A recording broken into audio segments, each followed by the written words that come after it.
Hey, what's up guys? This is Mac once more time. Just like the other ones, this is a little bit different from what I usually do. So it's gonna be different, but I like it. It's what I'm into lately, and I want to share it with y'all. So yeah, I am gonna go in details about the pedal board, how I got each and every single one of them, and how I avoided spending so much money on the board itself or the pedals themselves.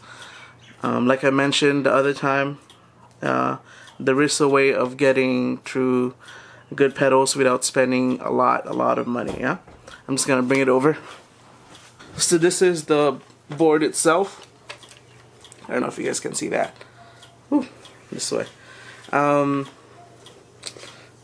It looks like there's a lot in there, but it's pretty cool. I like it. It's pretty heavy. Yeah, I'm gonna talk about the gear now, and we're gonna get started. Yeah. Pure tone, true tone. It is a buffer pedal. This costs about like around $40 something online, but I kind of got this for free. I had a bunch of pedals that I wasn't using anymore, and I just kind of traded them in. Traded a tuner and an analog chorus pedal for this buffer. I definitely needed it, so I just like, okay, cool. And I got this Donner Ultimate Comp, or I just like to call it Ultra Comp. Pretty cool. The way how I got this is I was just hanging out at the local music store again, and I think this was used, so I got it for like pretty cheap, like 20 bucks I think. So yeah, this was like 20 bucks, and it's cool. Like, it's really good for its like size, and it's built pretty, like, it's built pretty good too. I don't know if you guys can see it. Yeah, it's built pretty well, like legit. Alright, the next one is the Polytune Mini. The way how I got this was it actually kind of sounds crazy, because I was looking online on like the apps where you can buy and sell stuff, and I found a Digitech Whammy. I don't know if you've seen those, but it's like those red big ones, and it takes so much power just to turn them on. I think like Tom Morello uses those a lot. He uses them a lot, and I got those for $20, $25. I don't know how I got them for $25 when they cost like 100 something used online. So I got them for 25 bucks, and then I traded a guy. I traded that for these. So pretty much this cost me $25. Maybe I should have not traded it, but whatever. I really wanted this at the time. Next thing is the Soul Food Electro-Harmonic. This one I got it for 40 bucks. I really like this because it can be really transparent. It's really awesome. But I got this for yeah, 40 bucks from Craigslist, I believe. Pretty good stuff.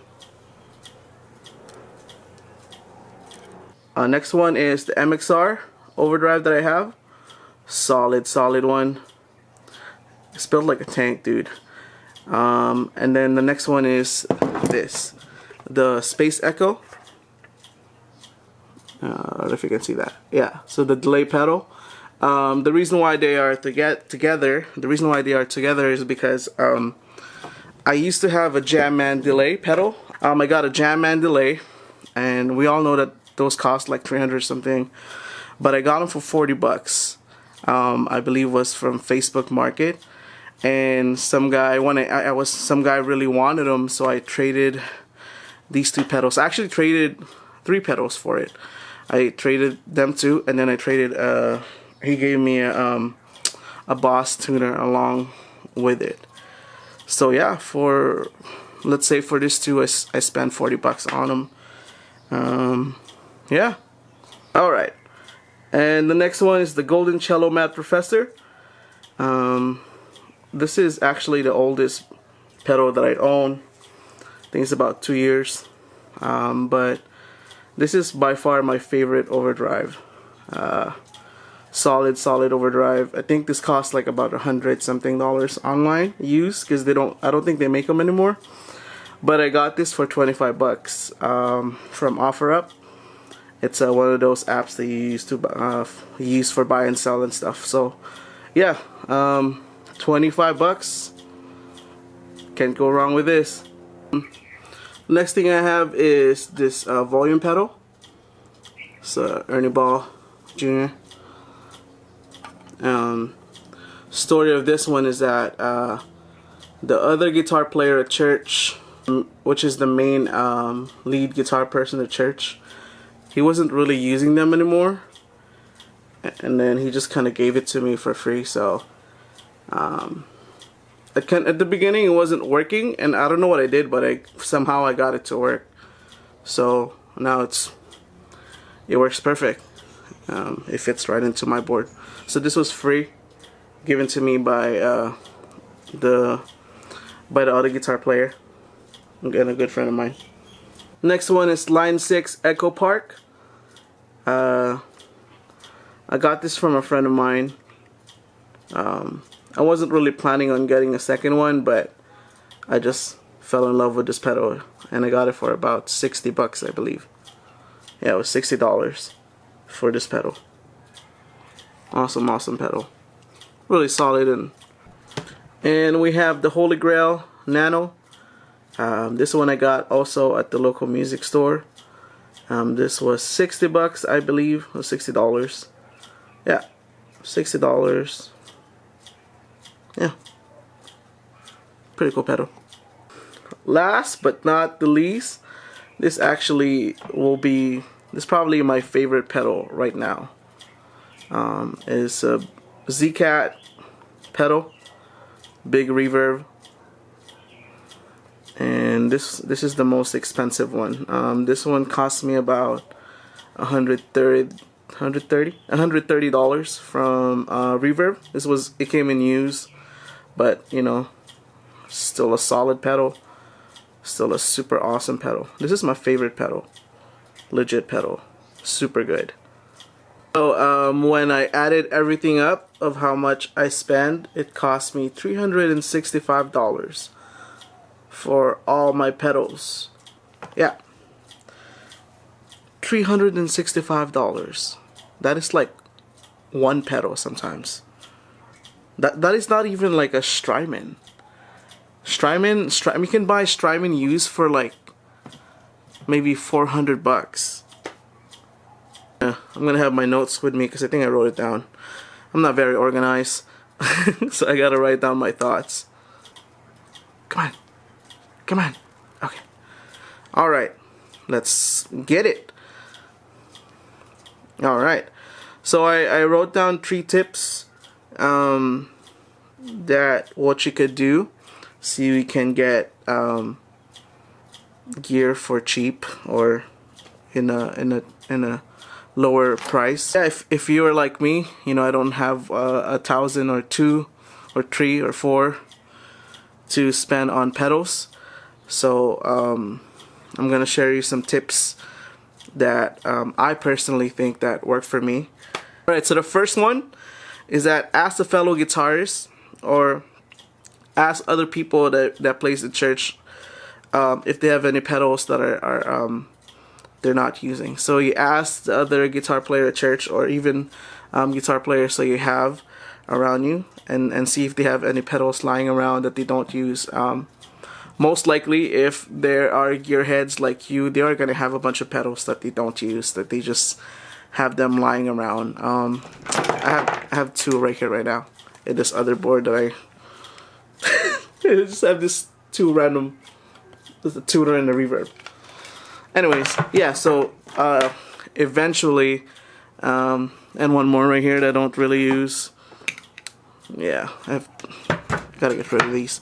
But yeah, eventually, if the other guitar players, if they are gearheads like you, if they like to buy things, and most likely they will have things that they don't use anymore, and they just have it on the shelf.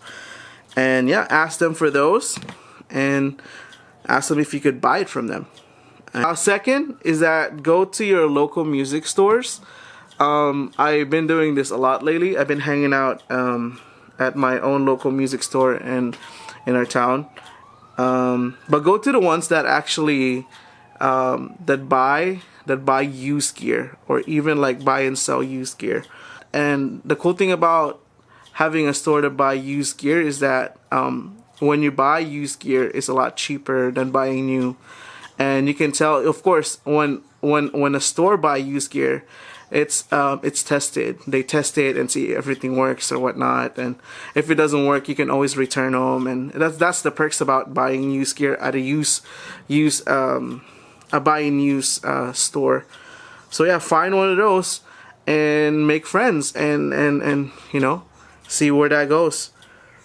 And last but not the least is look at your local Craigslist ads or Facebook Market. I go to OfferUp a lot, or you know, apps like that. Go and look. Go and always look and see what people are putting out. And you can get some good stuff in there. You can get some really good stuff. What you can do also is that you can ask people to like trade. And I actually did that at the music stores too. Like I trade a bunch of my stuff so I can get other ones, like I told you guys. But what you can do is you can ask people to trade, like online. Like I told you earlier, the Jam and Delay. I traded that with the Space Echo and the MXR Overdrive and the Boss pedal. I traded like three pedals for one. Yeah. It doesn't hurt to ask. You just gotta ask. Definitely talk to people. Talk to people online, see if they want to do trades, or talk to people online if you want to do trade in some cash. You know, just kind of like bargain. Know what to say or whatever. And I know it's kind of skeptical sometimes to meet up with random people online, but you know, God gave us wisdom and discernment, so let's use those. Let's use those, and we're not just, you know, going and yeah, let's practically be smart about meeting people, and you know, telling them where to meet. Don't meet them like 2 o'clock in the morning like I did. Yeah, don't do that. I've never had bad experiences, but you know, just be smart. We never know what may happen. Okay, so bonus tip that I'm gonna give you guys is be patient. Be patient in buying your gear. Be patient on looking online. Be patient on going to your local store and checking out what they have. You never know how much actually of these pedals that I really wanted. Like I actually got them because I really wanted them on Craigslist. So yeah, be patient. And if you're patient and you're looking all the time, you will score some deals, man. You will score some stuff. And so again, thank you guys for watching this whole video. Thank you for making it through the end of me talking so much. And yeah, this is what I'm into lately. And I just thought that I give it a share. And if you guys have some crazy stories of how you guys got your pedals, like I would want to hear them. Like, whenever I tell people how I got my pedals, they're like, what? No way. And I was like, yeah, it's true. And they always think that I'm lying, but I'm not. But anyway, like, if you guys want to share the comments down below, if you guys are fellow gearheads like me, or people that buy pedals like me, let me know. I want to hear them. I want to hear all the stories. It'd be interesting to hear other people's perspective of how they get their gear or whatnot. And yeah, sorry, I've been talking too much again. So I appreciate it for watching this video. Make sure you don't subscribe. I'm kidding. Make sure you subscribe if you want. And yes, I'll see you guys the next time around. Aloha. Peace.